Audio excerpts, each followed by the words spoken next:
Bakit ba nagmamanas? Wala ka kasing ka-Valentine's. Char! Bakit nga ba nagmamanas at paano iwasan to? Ang manas sa English ay edema or fluid retention, na ipon na tubig sa katawan. Pwede ka magmanas sa iba't ibang parte ng katawan, sa legs, braso, muka, sa mata, puso, baga, at iba pa. Kadalasan, naobserba ang manas sa paa at legs dahil ito ang lowest part of the body at dahil sa gravity, dito na pupunta yung excess na tubig sa katawan. May iba't ibang sanhi ito tulad ng pag-upo o pagtayo ng matagal, dire-diretsong iisa lang ang posisyon mo for 8 hours or more. Para iwasan to, igalaw-galaw ang legs every 30 minutes. Mag-flex, extend, stretch ang legs para mag-promote ng blood flow. May tinatawag na premenstrual syndrome, 2 to 5 days bago yung unang araw ng regla, ay nagkakaroon ng hormonal imbalance sa ibang mga babae at isa sa mga manifestations nito ay pagmamanas. Kaya dapat ilimit ang salt intake pag malapit na ang mens mo. Make sure 1 teaspoon of salt lang per day ang intake. Kaya iwasan muna ang mga chichirya at processed foods. At dagdagan ng magnesium ang diet tulad ng brown rice, dark chocolate, banana, avocado, at non-fat yogurt. In general naman, babae o lalaki, dapat talaga ilimit ang salt intake. Para iwasan ang manas, kasi nga ang salt ay tagahila ng tubig. Sa mga buntis, 80% ay nagmamanas pero nawawala din pag na-deliver na si baby. May mga gamot din na pwede mag-cause ng manas tulad ng amlodipine. Pag meron ka ng gamot na ito at nagmamanas ka, huwag mong itigil. Usually, nawawala naman siya after a few days. Pero pag persistent ito at tuloy-tuloy pa rin after a week, huwag mo pa rin itigil dahil ito ang nagkokontrol ng blood pressure mo. Mag-follow up ka sa doktor mo, baka kailangan i-adjust yung timing,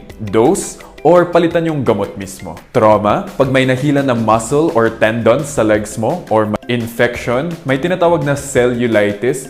Pag pulang-pula na yung legs mo, magpakonsulta ka na agad. Kailangan mo ng antibiotics para matanggal ito. Pag pinatagal mo pa, pwede ka mag-sepsis, yung infection sa dugo. Deep vein thrombosis, usually isang leg lang ang nagmamanas. Ito ay madalas nangyayari sa mga nasa edad 40 pataas at kulang sa galaw. Yung madalas nakahiga o nakaupo lang buong araw dahil hirap na maglakad, dahil siguro sa arthritis or stroke. Ang nangyayari ay bumabagal ang pag-flow ng dugo at lumalapot ito at may mga namumuong dugo na bumabara sa ugat. Kaya pag bigla-bigla ang sumasakit ang legs, nagmamanas, wala namang naitama o wala namang kumagat na insekto o hayop, wag na wag niyong gagalawin yung leg, wag niyong ipapamasahe o ipapahilot dahil pwede matanggal yung namuong dugo at pumunta sa puso. Dumiretso sa emergency room. Maaring dahil naman ito sa heart failure pag may kaakibat na sintomas tulad ng paninikip ng dibdib o hirap huminga pag nakahiga. Kidney failure pag pakunti-kunti na lang ang iniihi at liver failure. Ilan sa mga kaakibat na sintomas nito ay paglaki ng tiyan at pag-yellow ng balat at mga mata. Kung ikaw ay may ibang sakit tulad ng high blood o diabetes at hindi ka umiinom ng maintenance o ayaw mo uminom ng maintenance at nagmamanas ka, magpakonsulta na agad sa doktor para maiwasan ang iba't ibang komplikasyon tulad ng organ failure.